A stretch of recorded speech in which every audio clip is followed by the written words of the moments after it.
Magandang hapon mga kabay. So meron po akong approved repair dito mga kabay, 39131 letter B. Ayan. In-estimate ko po ito nung 01/17/24. Ayan.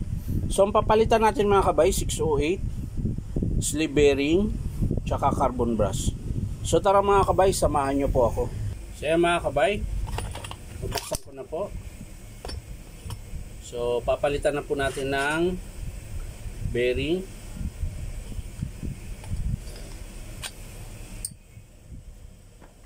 So dating gawin mga kabay, ipitin nyo lang po ito ng bahagya. Ayan. Tapos saka natin kalasin yung pinyo.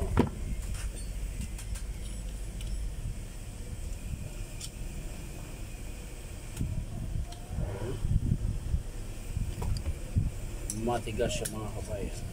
So yan po yung sira na bearing mga kabay. Ayan. Lakas na po ng palag. Ayan. So ito yung bago mga kabay, kakabit natin.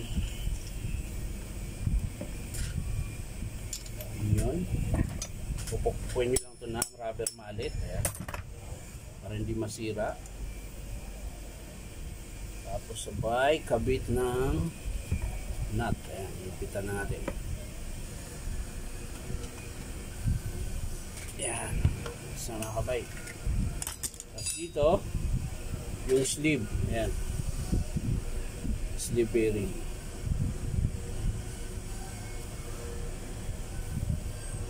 So yan na mga kabay, nakabit ko na yung sleeve tsaka 608. So isasalpak natin ito mga kabay. Yan, ganyan lang po yan. Tapos diin nyo. Yan. Tapos gearbox, balik natin.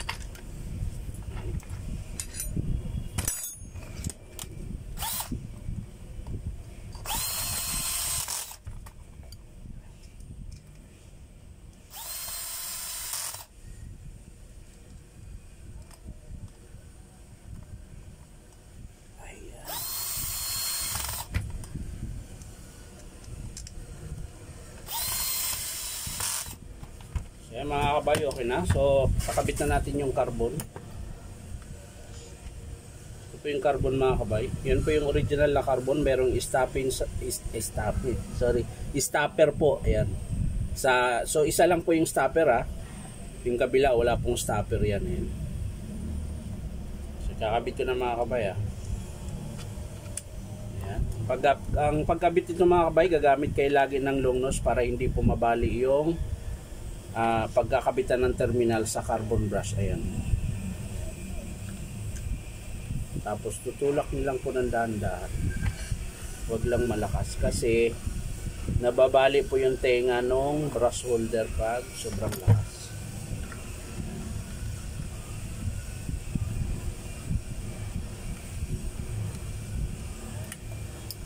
Yun.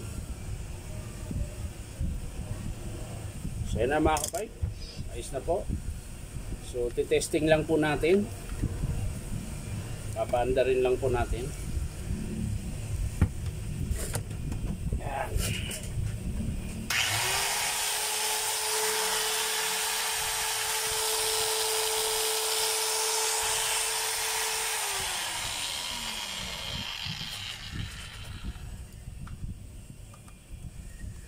So, sasara na natin mga kabay.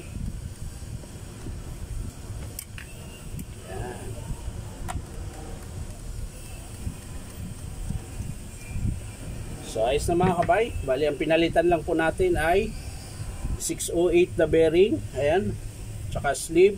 At syempre carbon. So yan lang po mga kabay. Maraming salamat sa panunood. At pa-like and share na rin po. At syempre pakipindot nyo po yung notification bell po para updated po kayo sa lahat ng video na aking i-upload. So maraming salamat mga kabay. Bye bye.